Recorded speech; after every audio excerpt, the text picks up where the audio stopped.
Part 2. The Quran and Motivation for Science. The motivation for scientific endeavor is another important subject of our inquiry. In this part of the book, we will investigate the relationship of such a motivation to the content of the Quran. Since the scientific endeavor is a rigorous form of intellectual activity, it requires motivation. Scientific work is typically not performed to satisfy such basic needs as eating, drinking, or sleeping. Since satisfying these basic needs is clearly a powerful motivator, their absence makes one wonder about the rationale for spending so much time, effort, and resources for an action that is seemingly not related to any fundamental need. While salaries, reputation, social status, and titles can motivate the doing of science, these motivations can be equally reached through other, less demanding and more rewarding professions. For example, business, sports, and politics can provide more fame and money than scientific professions. These sources of motivation are not particular to science, and although they enable scientific endeavor, they don't adequately explain science as opposed to, say, business. And while scientific work can satisfy certain practical and technological needs, such practically oriented motivations don't apply disciplines dealing with fundamental questions, such as cosmology, which deals with the past and beginning of the universe. Such utility-centered motivations would explain various disciplines, such as engineering, and they also lead to viewing the fundamental sciences only as tools for facing engineering challenges. Since the Quran endorses the sheer wonder of knowing the world, it can adequately motivate science at every level. By affirming observing the universe as a mandate from God, it motivates science as a means of recognizing the might and art of God. Ibn Rushd, the famous Muslim philosopher of the 12th century, pointed out that studying nature helps better understand God, and he claimed that it is mandatory to work on philosophy. The word philosophy is used broadly, including the meaning we use for science today, thereby expressing his motivation for philosophy science. They witness the existence of God only through learning about his creations. In addition, only when the content of beings is well known, the knowledge about God becomes complete. If investigation of beings is recommended and encouraged in religion, it is obvious that whatever philosophy indicates is a must or recommended in terms of that religion. It is crystal clear that in the verses of the Book of God the Almighty, religion invites to evaluate the beings through reason. Such a motivation provides the required drive, even in the absence of any other worldly opportunities. Furthermore, as opposed to the pragmatic motives, this motivation cannot be satisfied by any other discipline. It is particular to science as the struggle to understand the universe. It also motivates fields where science cannot be utilized as tools for practical benefits and worldly satisfactions. In an ideal Muslim society, in which the Quranic teaching to study the universe is well understood, scientific endeavor is inevitable. In the worldview presented by the Quran, science is an inevitable part of the effort to understand the universe in the most sophisticated possible way. Furthermore, our God-created intrinsic curiosity can also be a source of motivation. As Aristotle says, all men by nature desire to know. The desire to know is a distinctive aspect of our God-created human nature. This desire is common to all humans, theist, atheist, Hindu, Buddhist, Muslim, Christian, or Jew. Although this intrinsic desire to know could also be a source of motivation, it does not constitute a rational ground for spending the astonishing time and resources required for scientific endeavors. Desires, it should be noted, can conflict with reason.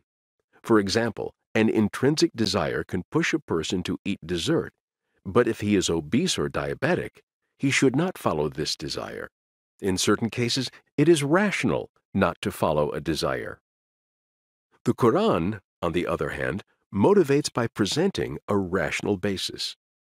While satisfying desires is an important aspect of human nature, finding rationales and mental satisfaction are also a part of this nature. By offering rational motivations, the Quran satisfies our intellectual nature. Hundreds of verses of the Quran invite us to explore the phenomena in the universe and to draw conclusions from them. None of the other major religions offer such an incentive. For a devout Muslim, obeying God's commands and struggling to comprehend God through nature is the strongest source of motivation. Such a rational motivation supports the commitment required for studying the universe, even in the absence of worldly benefits such as money, reputation, and title. If this incentive is followed, it will lead to scientific works, to perform these works, and to acquire the knowledge emerging thereby. Al-Biruni, 973 to 1048, one of the leading scientists of his time, said, Verse 191 of the Surah Ali Imran is the reason why I studied science. The translation of this verse reads, They remember God while standing, sitting, and on their sides, and they reflect upon the creation of the heavens and the earth. Our Lord, you did not create all this in vain. Be you glorified. Save us from the retribution of hell. Many other verses in the Quran lead to study the phenomena in the universe, including, Say, look at all the signs in the heavens and the earth.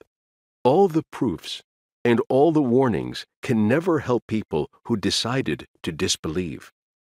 The heavens and the earth are full of proofs for the believers. Also in your creation and the creation of all the animals, there are proofs for people who are certain. Also, the alternation of the night and the day, and the provisions that God sends down from the sky to revive dead lands, and the manipulation of the winds, all these are proofs for people who understand. He is the one who sends down water from the sky. You have something to drink from it, and from it shrubs you use for forage. He grows you crops by means of it, olives, date palms, grapevines, and every sort of fruit. And that is a sign for folk who will think things over. He has regulated night and daylight for you, while the sun, moon, and stars are subjected to his command. In that are signs for folk who use their minds. He is the one who constructed the earth and placed it on mountains and rivers. And from the different kinds of fruits, he made them into pairs, males and females. The night overtakes the day. These are solid proofs for people who think. In the creation of the heavens and the earth, and the alternation of night and day, there are signs for those who possess intelligence. In today's world of scientific specialization, the phenomena of the universe fall within domains of different disciplines, which are likewise affirmed in the Quran. For example, the following verse in the Quran points to astronomy. Have they not looked at the sky above them, and how we constructed it and adorned it without a flaw? This verse is related to geology, and the mountains and how they are constructed, and the earth and how it is built. The following verse is about the origin of life and paleontology. Roam the earth and find out the origin of life, for God will thus initiate the creation in the hereafter. God is omnipotent. This verse is related to archaeology. Have they not roamed the earth and noted the consequences for those who preceded them? They used to be more powerful, more prosperous, and more productive on earth. Their messengers went to them with clear signs. Consequently, God was not the one who wronged them. They are the ones who wronged their own souls. And this verse is related to botany. He is the one who sends down from the sky water whereby we produce all kinds of plants. we produce from the green material multitudes of complex grains, palm trees with hanging clusters, and gardens of grapes, olives, and pomegranates. Fruits that are similar yet dissimilar. Note their fruits as they grow and ripen. These are signs for people who believe. This verse is related to zoology. And in the livestock there is a lesson for you. We provide you with a drink from their bellies. From the midst of digested food and blood, you get pure milk, delicious for the drinkers. This verse draws attention to embryology. O people, if you have any doubt about resurrection, remember that we created you from dust, and subsequently from a tiny drop, which turns into a hanging embryo. Then it becomes a fetus that is given life or deemed lifeless. We thus clarify things for you. We settle in the wombs whatever we will for a predetermined period. We then bring you out as infants. Then you reach maturity. While some of you die young, others live to the worst age, only to find out that no more knowledge can be attained beyond a certain limit. Also, you look at a land that is dead. Then as soon as we shower it with water, it vibrates with life and grows all kinds of beautiful plants. Most Muslims read these verses without grasping their meaning. While the Quran is the most widely read and memorized book in the world, grasping its meaning typically loses out in the struggle for reading and memorization. Nobel laureate Abdus Salam, who received the prize in 1979 for his contributions to the unification of electromagnetic force and the weak force, criticized Muslims for not abiding by those verses of the Quran and ignoring science. The Quran emphasizes the superiority of the alim, the man possessed of knowledge and insight, asking, how can those not possessing these attributes ever be equal of those who do? 750 verses of the Quran, almost 1/8 of the book, exhort believers to study nature, to reflect, to make the best use of reason in their search for the ultimate, and to make the acquiring of knowledge and scientific comprehension part of the community's life. During his Nobel lecture, Abdus Salam recited the Quran as a symbol of his philosophy on science and religion. The verses he recited were, He created 7 heavens in layers. You do not see any imperfection in the creation by the Most Gracious. Keep looking. Do you see any flaw? Look again and again. Your eyes will come back stumped and conquered. Getting to know the universe is also a means of getting to know the Creator, which can likewise motivate all theists. From this perspective, Islam is on par with the 2 other monotheist religions, Judaism and Christianity. Numerous members of these religions expressed their motivations for studying the universe as contemplating the might and art of the Creator. For example, some Christian thinkers state that God has written 2 books, Holy Scripture and the universe. Both books, they argue, are sources of knowledge about the existence and attributes of God. Moreover, many Christian scientists were motivated by such religious beliefs. Newton, for example, said, God is known from his works. Of other major thinkers of the scientific revolution, Del Rach argues, since the cosmos was a creation of God and represented God's own work, it was worth studying. In fact, some Christians saw investigation of the creation as itself having religious significance, learning to appreciate what God has done. And they saw scientific work itself as a type of religious obedience to God. Muslim thinker and mathematician Khwarizmi, 8th to 9th century, known as the father of algebra, introduced the modern number system and the number 0 to the Western world. Khwarizmi conceived of his scientific studies as a form of worship. That fondness for science, that affability and condescension which God shows to the learned, that promptitude with which He protects and supports them in the elucidation of obscurities and in the removal of difficulties, has encouraged me to compose a short work on calculating by Al-Jabr and Al-Muqabala, confining it to what is easiest and most useful in arithmetic. The majority of the theist thinkers of today reject God of the gaps arguments, which stem from our ignorance. Those who support God of the gaps and similar arguments assert the existence of God through the gaps in our knowledge about the universe. Arguments like, "We do not perfectly understand how the heart works, so it must be created by God," or "We do not know how the stars produce their light, so God made the stars," are examples of God of the gaps type arguments. The main flaw of the God of the gaps approach is that every scientific achievement explains something previously unknown, hence fills a gap and dispenses the necessity to refer to God for that gap. It is almost as if this stance glorifies ignorance rather than comprehending the universe. Few contemporary theistic thinkers adopt the God of the gaps as a supporting argument for the existence of God. Seeking God in gaps contradicts with the spirit of theism. For a theist, God is not an entity that appears solely in gaps. He is present and in action everywhere in the universe at every time.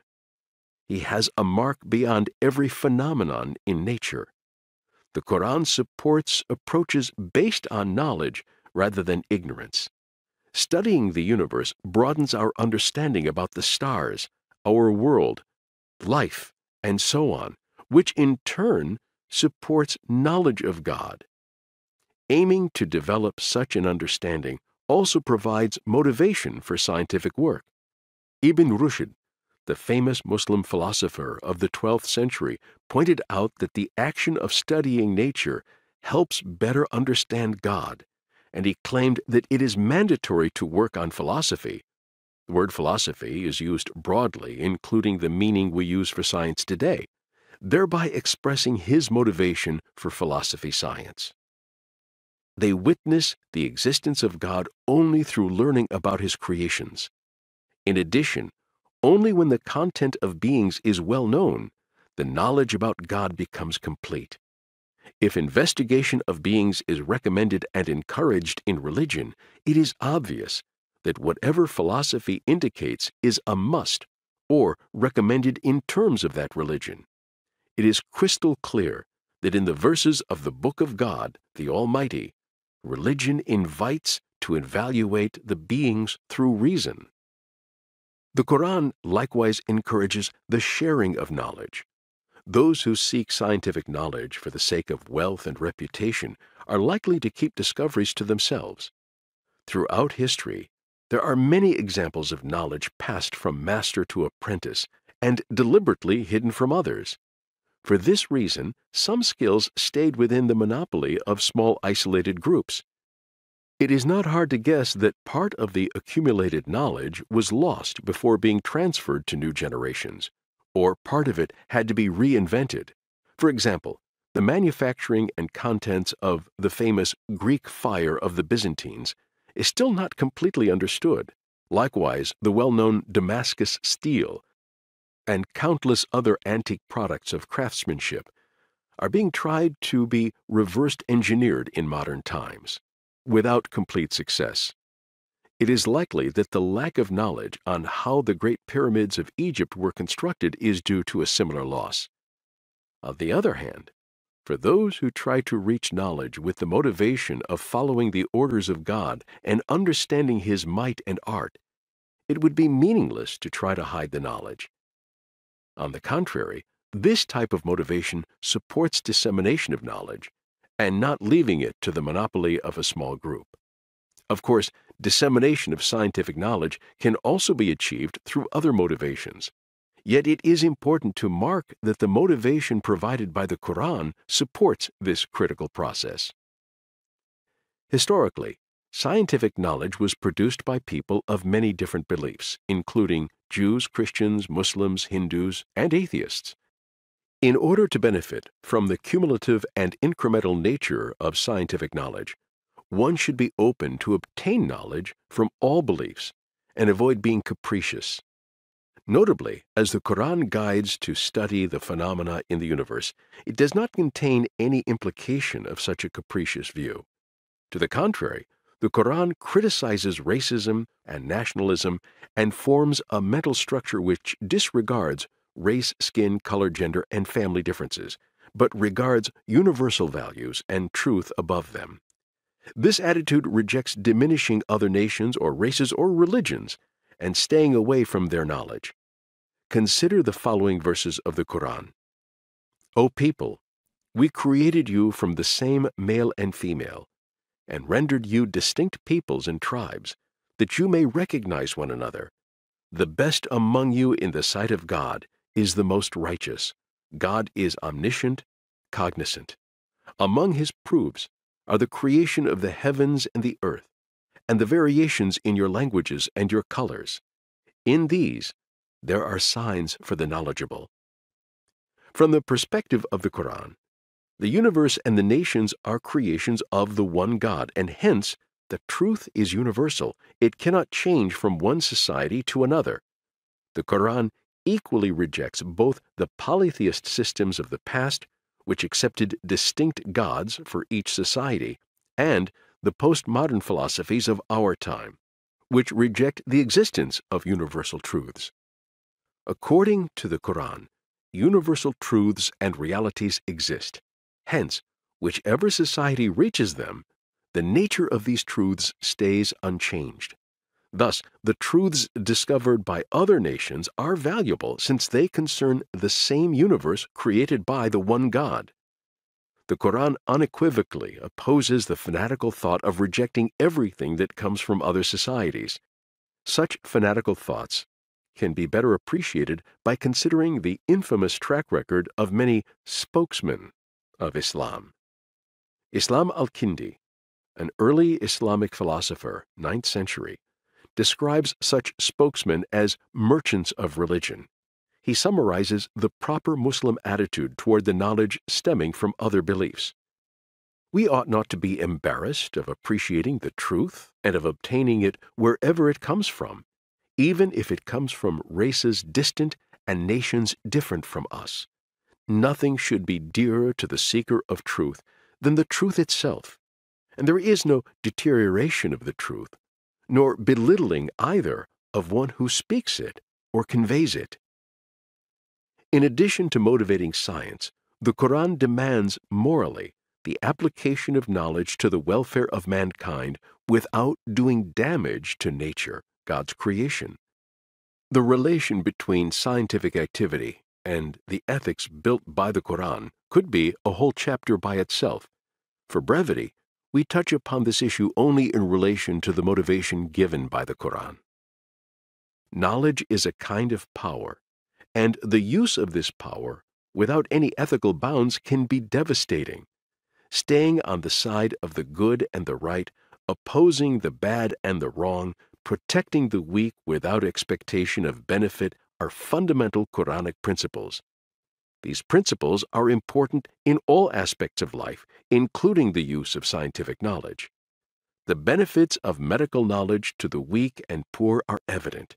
On the other hand, respecting the environment is equally valuable, since the damage we do to the environment harms both ourselves and future generations. The Quran warns of the dire consequences of human actions. Disasters have spread throughout the land and sea because of what the people have committed. He thus lets them taste the consequences of some of their works, that they may return to the right works. In the Quran, the phenomena in the universe are presented as verses, evidences of God, and the mentality that God is the real owner of the universe is developed. For a Muslim, the verses of God are valuable, treating them vulgarly, doing harm on other people, and the posterity by doing damage on the nature is against the feeling of responsibility developed in the Quran. One who regards nature through the mind constructed by the Quran and the system of ethics developed by it should refrain from doing damage on nature. In brief, the Quran's directive, investigate the universe as a way to understand the might and art of God, provides ample motivation for science to a degree that is unseen in any other major religion. Along with this motivation, the Quran also encourages the sharing and dissemination of knowledge and endorses learning from other nations and beliefs. Finally, the Quran never sets ethical considerations aside and supports protecting the environment.